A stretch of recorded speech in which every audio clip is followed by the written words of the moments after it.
Welcome বন্ধুরা।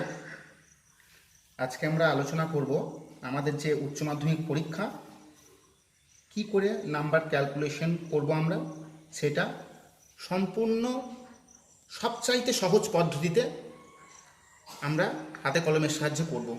তা কি করব, দুটি ভাগে আমরা ভাগ করব। প্রথম ভাগ কি, ল্যাব বিশেষ সাবজেক্ট, মানে যেসব সাবজেক্টের ল্যাব আছে, যেমন সায়েন্সের সাবজেক্টগুলো ফিজিক্স, কেমিস্ট্রি, এইসব ধরনের সাবজেক্টে তো প্র্যাকটিক্যাল নাম্বার আছে। আর আর্টসের সাবজেক্ট বিশেষ করে বাংলা, ইংরেজি, বা সায়েন্সেরও তো অনেকে বাংলা ইংরেজি নেই, সেই সব সাবজেক্টে তো প্রজেক্ট আছে, প্র্যাকটিক্যাল তো নাই। তাই প্রথমে আমরা দুটি ভাগে ভাগ করে আর্টসের জন্য কি হবে, সায়েন্সের জন্য কি হবে, সম্পূর্ণ সহজ পদ্ধতিতে আলোচনা করব। প্রথমে আমরা সায়েন্সের সাবজেক্টে আলোচনা করছি, সায়েন্সের সাবজেক্ট নিয়ে। প্রথমে বলছি কি, ল্যাব সাবজেক্ট, যেসব সাবজেক্টের ল্যাব আছে।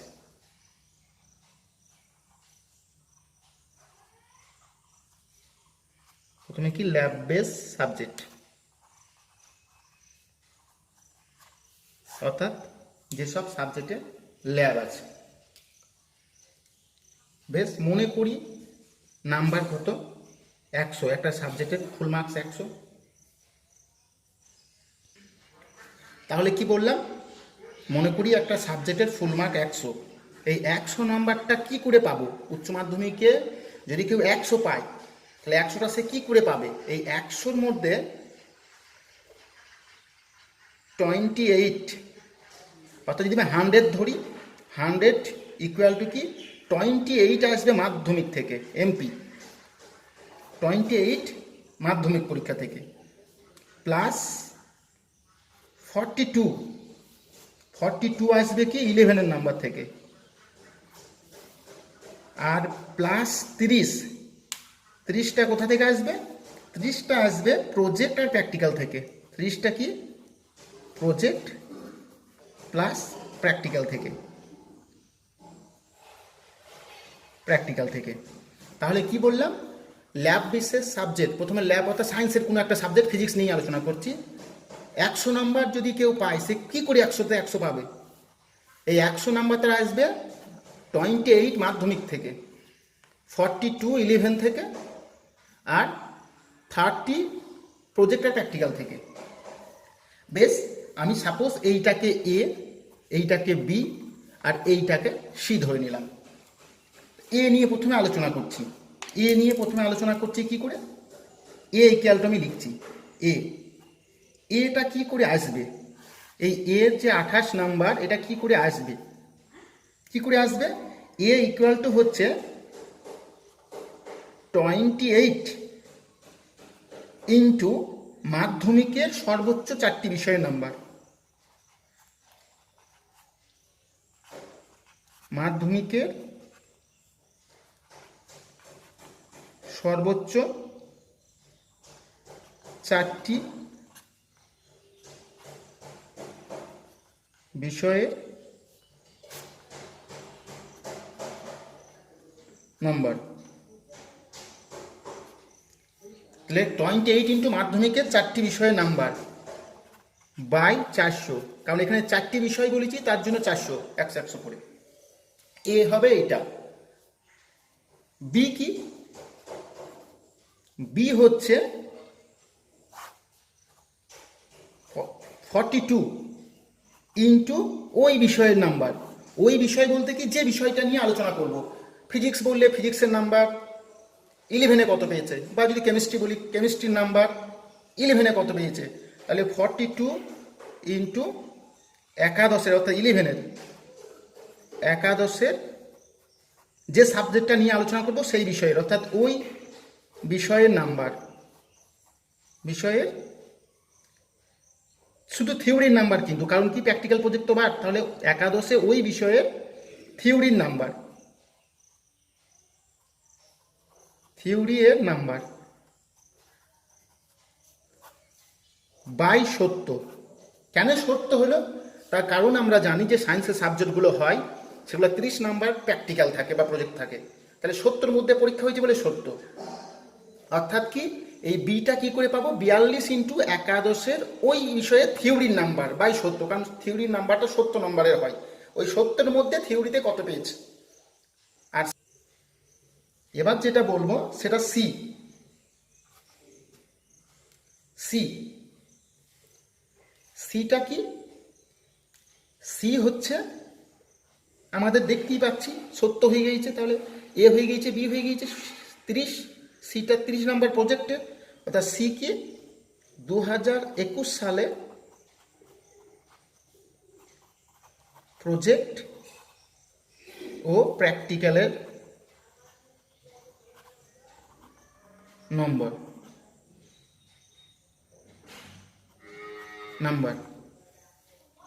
তাহলে কি, সুতরাং আমরা প্রাপ্ত নম্বর কত? সুতরাং প্রাপ্ত নম্বর কি হবে? এ প্লাস বি প্লাস সি, এইটাই হবে মোট প্রাপ্ত নম্বর। এবার একটু একটা সাবজেক্টের উদাহরণ দিয়েই বলছি। মনে করুন এই এটা কি করে পাবো? এটা কি করে পাবো? 28 ইন্টু 400 তো নিচে আছে, 28 ইন্টু মাধ্যমিকের 4টি বিষয়ের নম্বর। মনে করি কেউ মাধ্যমিকের 4টি বিষয়ে, মনে করি সে 4টি বিষয়ের মধ্যে 350 পেয়েছে। তা 350 যদি পাই তাহলে কি হচ্ছে, আমরা এই 28 ইন্টু 350 বাই 400 করে যা পাবে তাই। বি, বি কি করে পাবো? 42 ইন্টু একাদশে ওই বিষয়ের নাম্বার। আমি ফিজিক্স ধরেই যদি বলি, মনে করুন ফিজিক্সে এই 70 মধ্যে একাদশে মনে করি সে 50 পেয়েছে, তাহলে কি পাবো? তাহলে 42 ইন্টু 50 বাই 70, সেটা করে যা পাবো তাই এখানে লিখবো। আর আগে 28 ইন্টু 350 বাই 400 করে যা পাবো। আর সি সে মনে করিস তাকে স্কুল 30-এ 30ই দিয়েছে, তাহলে এ প্লাস বি প্লাস সি ধরে যা হবে তাই। আমি সুবিধার্থে ক্যালকুলেটার আমি করে দিচ্ছি, কত হচ্ছে একটা উদাহরণ দিয়ে আমি করে দিচ্ছি। কি, যেমন কি এটা কি হলো 28 ইন্টু 350, 28 ইন্টু 350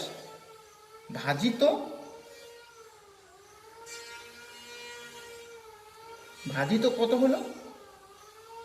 1 মিনিট আমরা করে দেখছি ক্যালকুলেটারে, হাতের কাছে ক্যালকুলেটারটা নিই।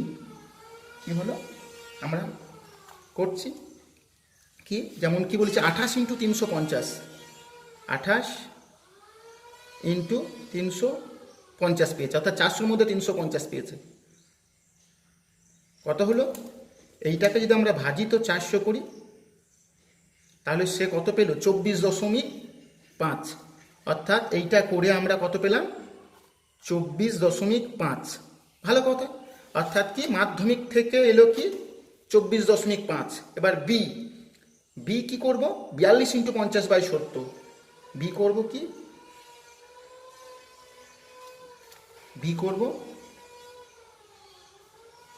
42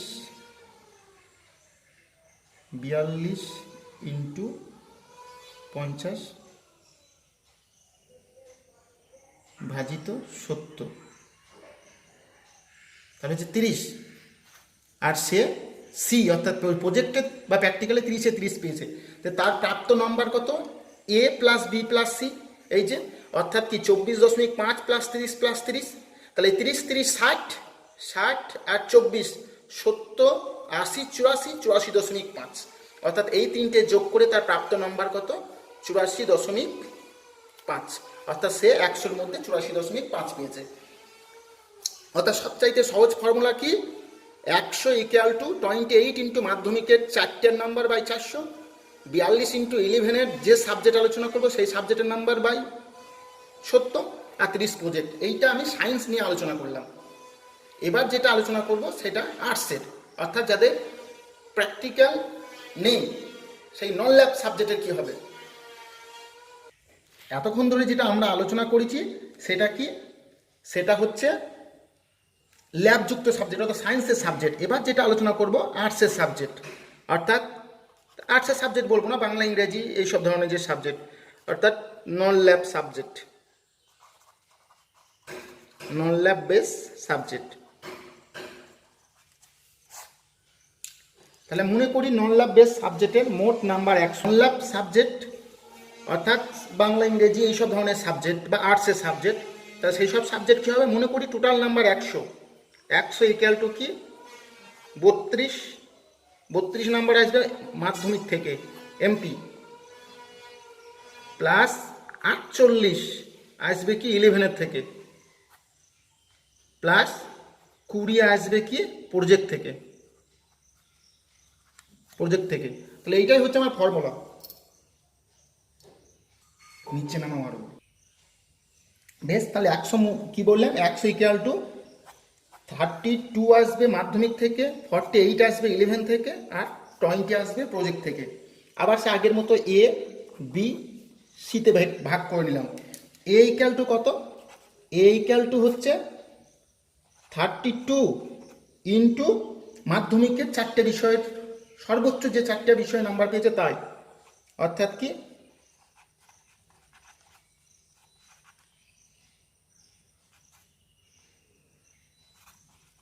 মাধ্যমিকের সর্বোচ্চ 4টি বিষয়ের নাম্বার।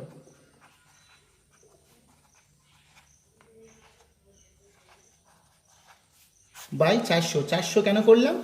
তার কারণ কি 4টি বিষয়ের নাম্বার নিয়েছি বলে। বি কোথা থেকে আসবে? আমাদের বি কেন আসবে এটা তো বললাম। বি কি করে আসবে?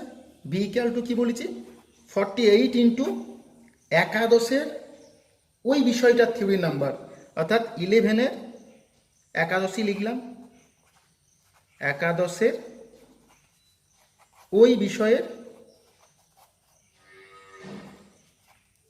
থিওরি নাম্বার,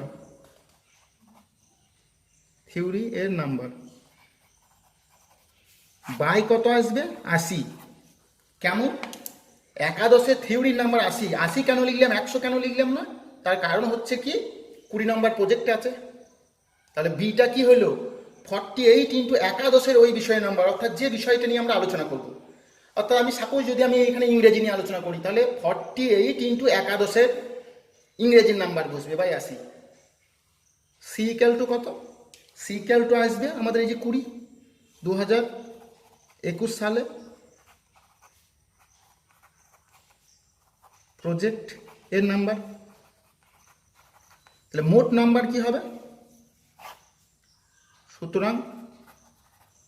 সুতরাং প্রাপ্ত নাম্বার কত হবে? এ প্লাস বি প্লাস সি।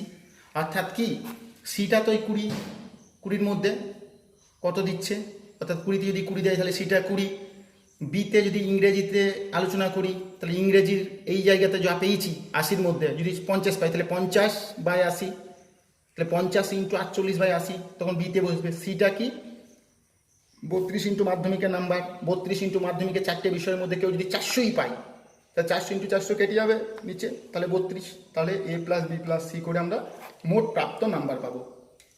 ধন্যবাদ। যদি আমার এই ভিডিওটা ভালো লেগে থাকে তাহলে অবশ্যই লাইক করবেন, কমেন্ট করবেন এবং এই ধরনের আপডেট পাওয়ার জন্য চ্যানেলটাকে সাবস্ক্রাইব করবেন।